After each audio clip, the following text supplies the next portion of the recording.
Hello friends, नमस्कार, आदाब, अस्सलाम वालेकुम। हाजिर हैं हम फिर से एक और नई वीडियो के साथ।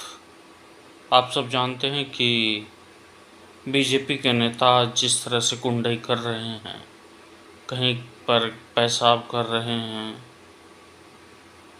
आम आदमी पर, कहीं किसी को पीट रहे हैं, और जुबानों से तो जैसे कानून के लिए कोई चीज़ है ही नहीं। ये बड़ी लॉ एंड ऑर्डर की बातें करते हैं, लेकिन इन्होंने संविधान की धज्जियाँ उड़ा के रखी हैं।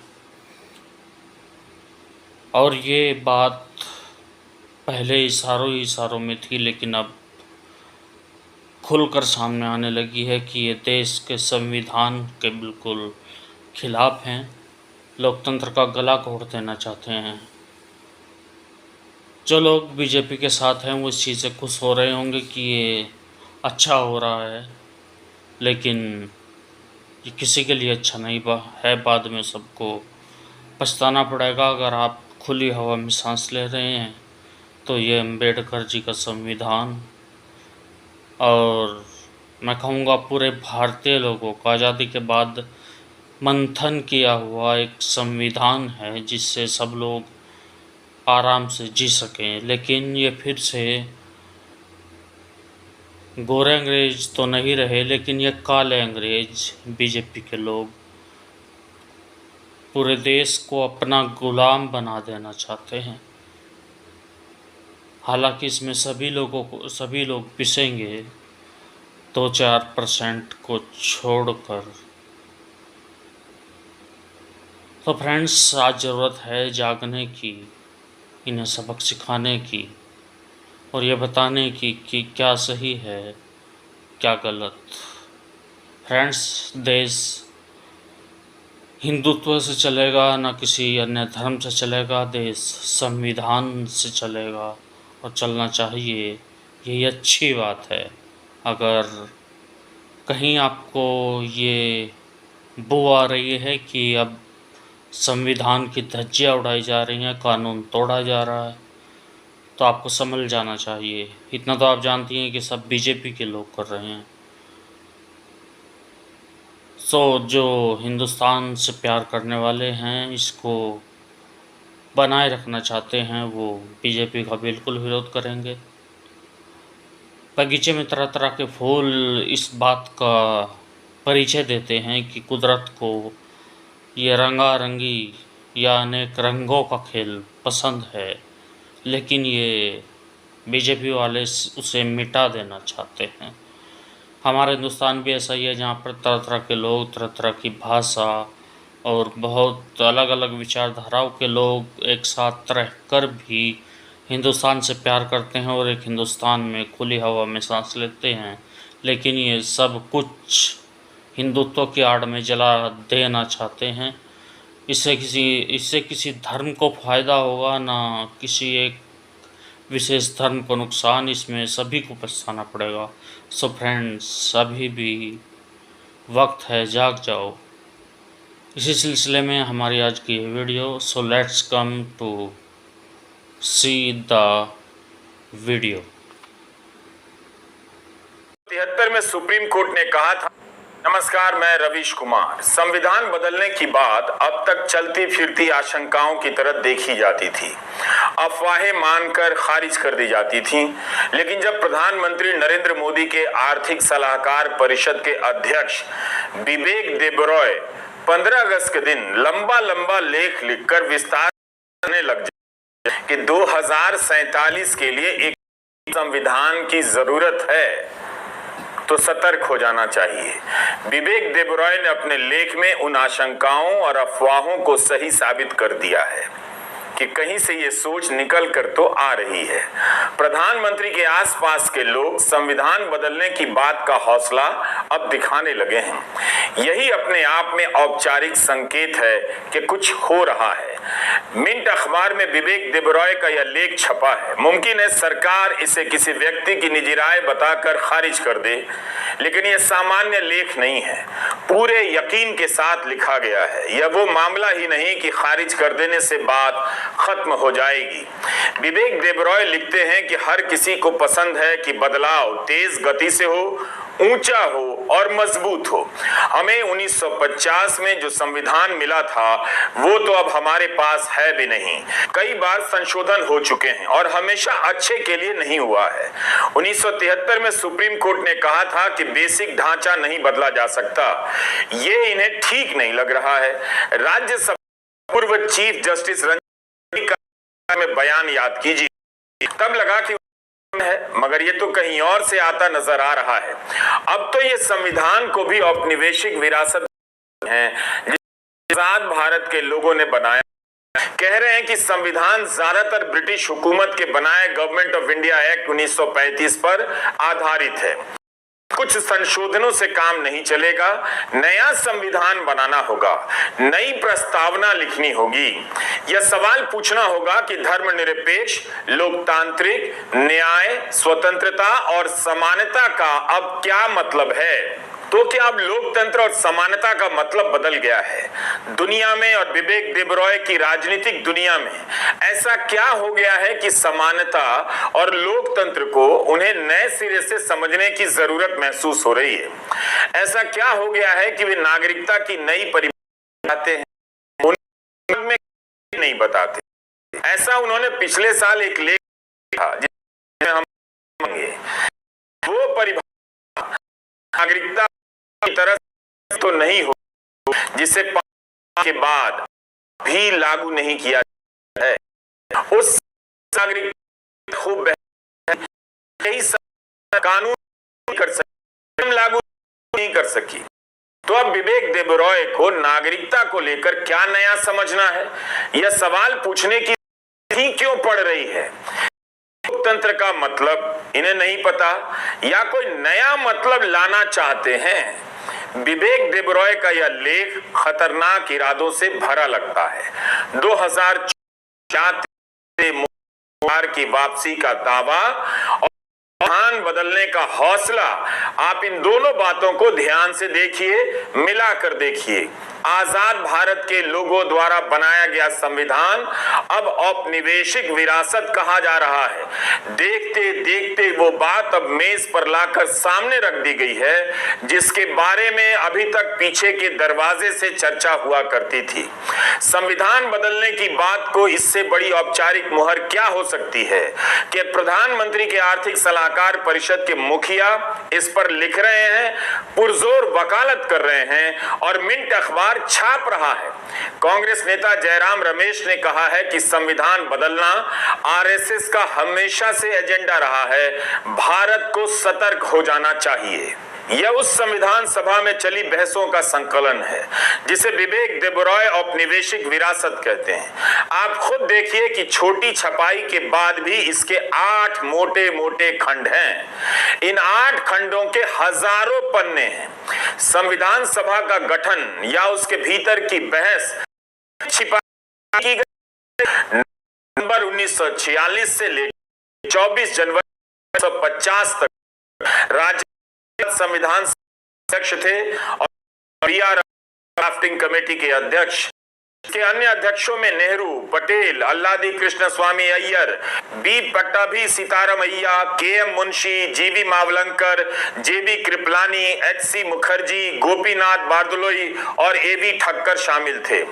Doctor B R. Ambedkar drafting committee के चेयरमैन थे। इन खंडों में हजारों पन्ने हैं और उन पन्नों पर एक एक शब्द है जो तब भी और अब भी जनता के लिए उपलब्ध है। इसके बनाने की पारदर्शिता बेजोड़ है। संविधान के पहले मसौदे को छापकर आम जन के बीच पहुंचाया गया ताकि इस पर लोगों की प्रतिक्रिया, सुझाव और आलोचना समिति तक पहुंच सके। इस पर मिलने वाले सुझावों को लेकर 4 बार बैठकें हुई और मसौदे में बदलाव कर फिर से छापा गया। 2 साल 11 महीने और 17 दिन की बहस के बाद भारत की संविधान सभा ने संविधान तैयार किया। इसके 11 सत्र हुए जो कुल 165 दिन बैठे।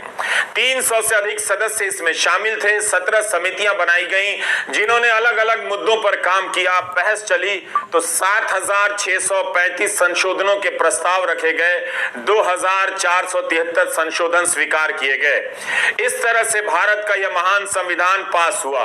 इतने लोकतांत्रिक तरीके से एक एक बात पर विचार विमर्श के बाद संविधान बनाया गया और अब नरेंद्र मोदी के आर्थिक सलाहकार परिषद के चेयरमैन को यह समझना है कि लोकतंत्र, समानता, नागरिकता का मतलब क्या है और यह संविधान औपनिवेशिक विरासत नजर आ रहा है। जनाब ये समझा रहे हैं 105 हो जाना मूल रूप में नहीं रहा। क्या वे मानते हैं कि भारत ने अब हमेशा समझ कर दिया है? आप यह भी देखिए कि सही तो कहा जाता है, अपने गठन नाम इंडिया रख लिया, इंडिया को का प्रतीक बताने लग गए।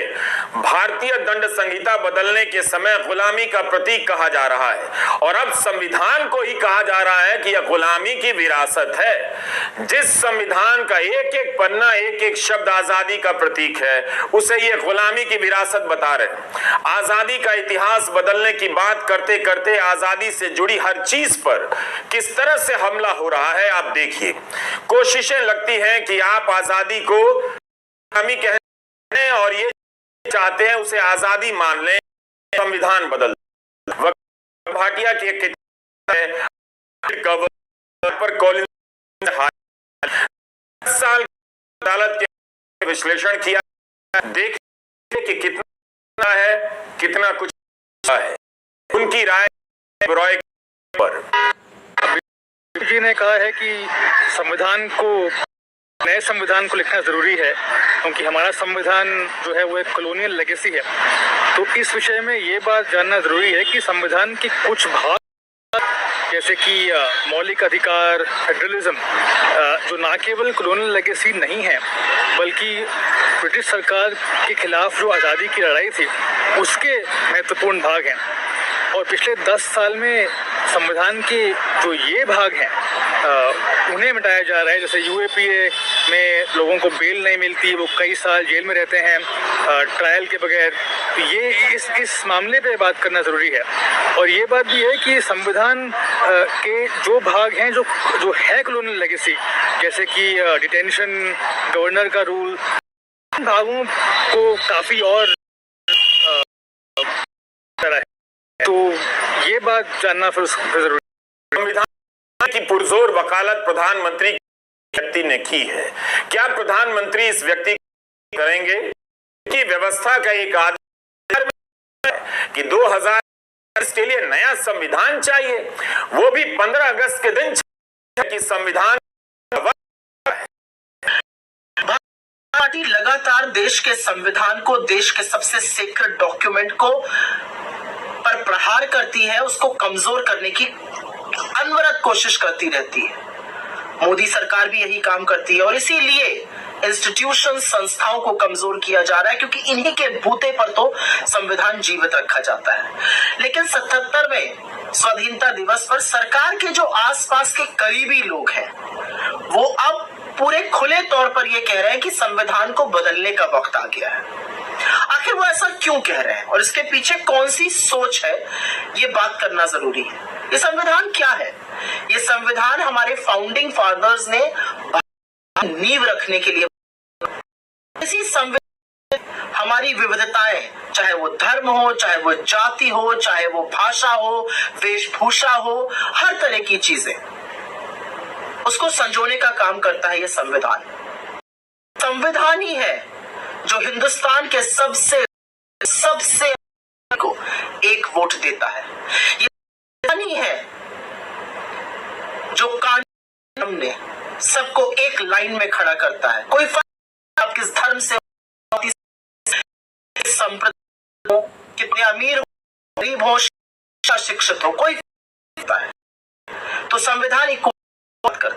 ये संविधान जो हमें स्वतंत्र विचारों की हर तरह स्वतंत्र की, जो लिबर्टी की बात आती है, संविधान है जिसने इस देश को एक तार में पिरोकर रखा हुआ है। अलग अलग भाषा बोलने वाला ये देश, अलग अलग खान पान वाला, अलग अलग मान्यताओं वाला, एकजुट है तो संविधान की वजह से है। आखिर क्या जरूरत भारतीय जनता पार्टी के कहने की बदल देना चाहिए? संविधान शपथ लेकर नरेंद्र मोदी प्रधानमंत्री बने, जिसके अंतर्गत लोकतांत्रिक उनकी सरकार है। आज संविधान को बदलने की कौन सी जरूरत आन पड़ी है? वो जरूरत इसलिए आन पड़ी है क्योंकि आप इस देश को एक रंग में रंग देना चाहते हैं।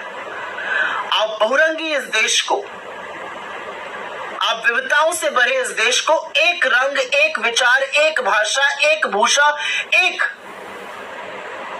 तरह की मानसिकता थोप देना चाहते हैं। लेकिन ये देश है, ये जीती जागती संस्कृति है और ये ऐसा करने से बदलेगी नहीं।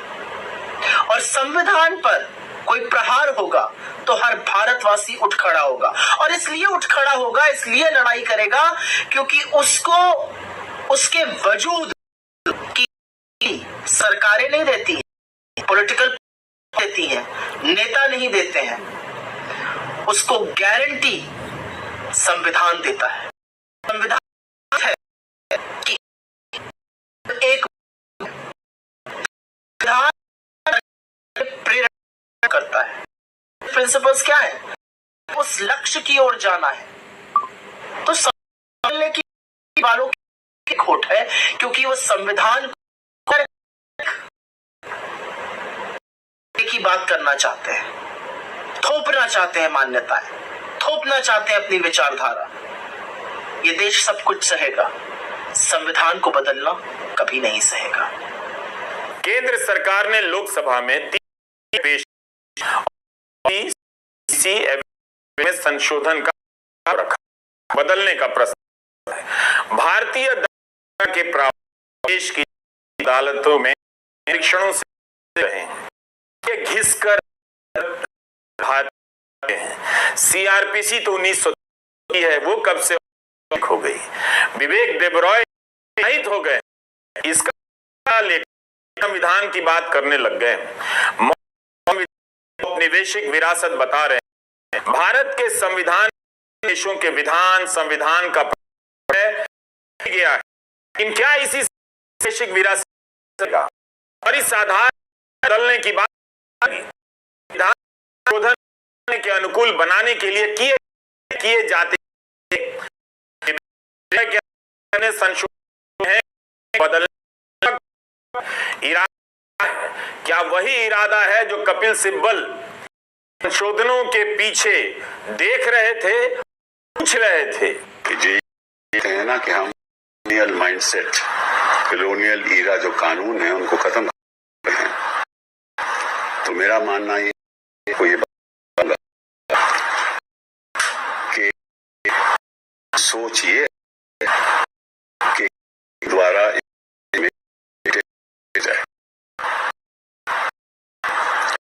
ऐसे कानून में जज की कार्रवाई हो सकती है, अधिकारी की कार्रवाई हो सकती है, किसी पब्लिक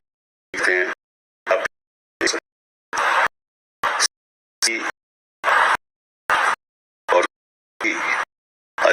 सरकार करता है खिलाफ भी कार्रवाई हो सकती है, मैजिस्ट्रेट के खिलाफ भी हो, हाई कोर्ट जज के खिलाफ भी हो सकती है, कोर्ट जज के खिलाफ भी हो सकती है।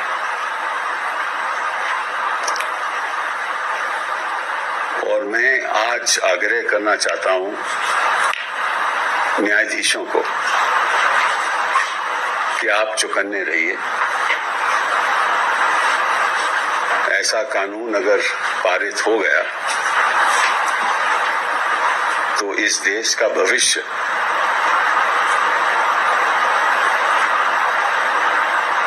खतरे में हो जाएगा। विवेक देबरॉय ने कहा है कि भारत के संविधान में संशोधन हुए हैं और सारे बेहतरी के लिए नहीं हुए। 1973 में जोड़ दिया गया कि संसद स्ट्रक्चर में बदलाव नहीं कर सकती, और जो मैं पढ़ रहा हूं ये मेरे लिए संविधान आधार स्तंभ है, उसके बाद ही बाकी चीजें आती हैं। 1950 में जो हमें मिला था वो तो अब हमारे पास नहीं है, इसमें संशोधन हो चुके हैं, हमेशा बेहतरी के लिए नहीं हुए हैं। 1973 से हमें बताया जा रहा है कि हमारे लोकतंत्र की इच्छा चाहे कुछ भी हो, संसद के जरिए बेसिक ढांचा नहीं बदला जा सकता है। जहां तक मैं समझता हूं, विवेक देबरॉय लिख रहे हैं, जहां तक मैं समझता हूं कि 1973 का फैसला मौजूदा संविधान में लागू होता है, नए संविधान में लागू नहीं होगा। तो इनका इरादा साफ है, ये बेसिक स्ट्रक्चर को बदलना चाहते हैं, जिसे बदलने से सुप्रीम कोर्ट ने रोक दिया है। विवेक देबरॉय कहते हैं कि कोई देश का संविधान होता है, जो बनेगा उस तभी मैंने अनायास नहीं है, नहीं कि किसी ने चाहा और सोच लिखा गया। इस लेख में विवेक आंकड़ा देते हैं, देशों के संविधान की उम्र 17 और ये 2023 आ गया है। 50 के बाद 73 साल हो गए हैं भारत के संविधान को। प्रधानमंत्री के आर्थिक सलाहकार परिषद के अध्यक्ष भारत के इस संविधान को लेकर कितने बेसब्र और बेचैन हैं, संविधान बदलना चाहते हैं, कह रहे हैं कि 1935 के गवर्नमेंट ऑफ इंडिया एक्ट पर आधारित है और यह औपनिवेशिक विरासत है। विवेक देबरॉय ने जब बेसिक स्ट्रक्चर बदलने के लिए नए संविधान की बात कही, तब आपका जाना ये सवाल कर रहा, जवाब खुद सभा में पुलिस ने कहा कि इनके बेसिक ढांचे पर हो सकती है, हो सकता। 16 मार्च 20 को राज्यसभा में मनोनीत, उसके बाद 3 साल इनका पहला भाषण था और पहले ही रंजन गोगोई पिक्चर की बात कि इसकी खत्म नहीं हुई है बता, जबकि कहा है पिक्चर नहीं होती है।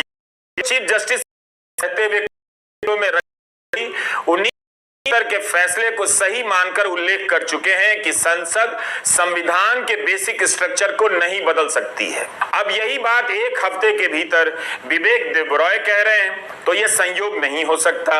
रंजन गोगोई को कहे एक हफ्ता भी नहीं हुआ कि अब विवेक देबरॉय ने लेख लिख दिया।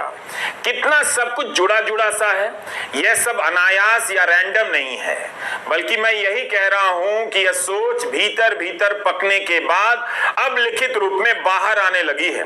ये सारे विचार हवा से नहीं आए हैं। दिवंगत का ब्लॉग पोस्ट है 18 अक्टूबर 2015। उस समय सुप्रीम कोर्ट ने नेशनल जुडिशियल अपॉइंटमेंट को रद्द किया। यह कहते हैं कि बेसिक स्ट्रक्चर है। लिखते हैं तंत्र जो चुने नहीं गए हैं उनकी तानाशाही नहीं चलेगी। ये सुप्रीम कोर्ट के फैसले के बाद उन्होंने कहा है कि लोकतंत्र में जो चुने नहीं गए हैं उनकी तानाशाही नहीं चलेगी। आपने देखा कि 2015 से यह विचार किस तरह से चला आ रहा है। लोकतंत्र में निर्वाचन, चुनाव बहुत महत्वपूर्ण है, पवित्र है, मगर वही हर बात में सर्वोपरि नहीं है। यह बात हमारे संविधान निर्माता जानते थे, तभी अलग अलग संस्थाओं और उनकी जवाबदेही की कल्पना कर रहे थे। हर बात में बहुमत की बात करने वाले वही लोग होते हैं जो किसी सवाल जवाब नहीं देना चाहते, अपने मन के को जनता पर ही थोप आते हैं। साल संविधान के मौके पर प्रधानमंत्री मोदी ने कहा था, और ये उनके ही शब्द हैं, कि हमारे संविधान के प्रियम्बल की शुरुआत में जो वी द पीपल लिखा है, ये सिर्फ 3 शब्द नहीं है। वी द पीपल एक आह्वान है, एक प्रतिज्ञा है, एक विश्वास है। संविधान में लिखी ये भावना उस भारत की मूल भावना है जो दुनिया में लोकतंत्र की जननी रहा है, मदर ऑफ डेमोक्रेसी रहा है। 10 महीने बाद विवेक देबरॉय लिखते हैं कि वी द पीपल के लिए पूरा केस बनता है, माहौल बन गया है कि नया संविधान अंगीकार किया जाए, स्वीकार किया जाए। क्या चीजें बहुत तेजी से बदल रही हैं या नए स्कीम लॉन्च किए जा रहे हैं ताकि फिर से इस तरह की व्यापक उलझा, इस तरह की लॉन्च की जाती रही है पिछले 10 साल की बहुत थ्योरी में लॉन्च, इससे फायदा उन्हें नहीं करें, चर्चा करें, इसलिए नए नए सप्लाई कर। विवेक देबरॉय ने इसी तरह का एक लेख 2022 जो न्यू इंडियन एक्सप्रेस में जाओ से पुनर्गठन चाहिए, उनके इस लेख से पढ़िए, इसमें वे सवाल उठाते हैं कि राज्यसभा की अवधि क्या है। आगे पहले एक पुरानी खबर फिर से दिखा देता हूं, हड्डियों को सिहरने की जरूरत नहीं पड़ेगी, आपका समय बचा देता हूं। 2015 में दिवंगत अरुण जेटली ने कहा था कि क्या राज्यसभा जो निर्वाचित नहीं होती है, जिसके सदस्य चुने नहीं जाते हैं जनता के द्वारा सीधे, लोकसभा कर सकती है। तब जेटली थे और राज्यसभा में सत्ता पक्ष के नेता। मगर यहां तो विवेक देबरॉय सीधा सवाल कर रहे हैं कि क्या राज्यसभा की जरूरत है। न्यू इंडियन एक्सप्रेस में विवेक देबरॉय के लेख का जो है उस पर ध्यान नहीं।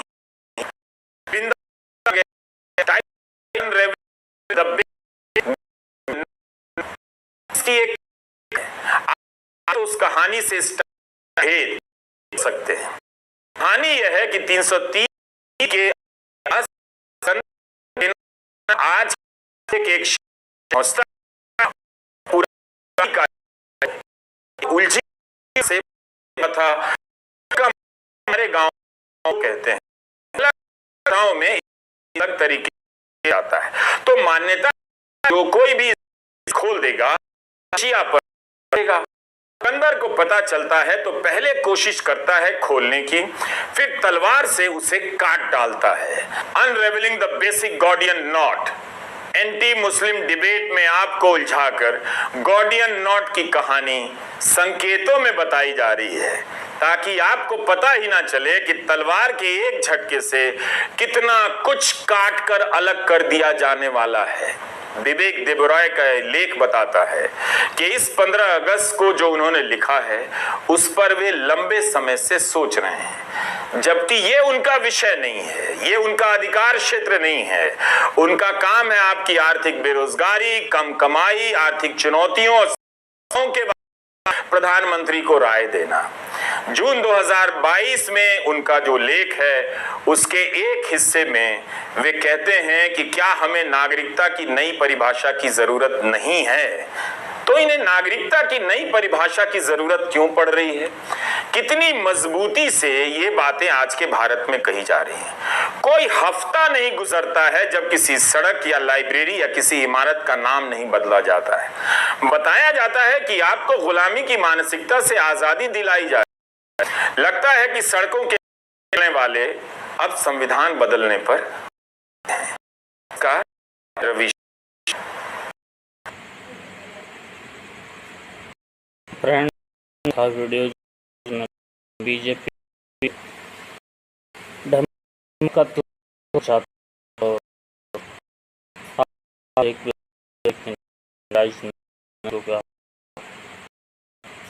धार्मिक उन्माद जा रहा है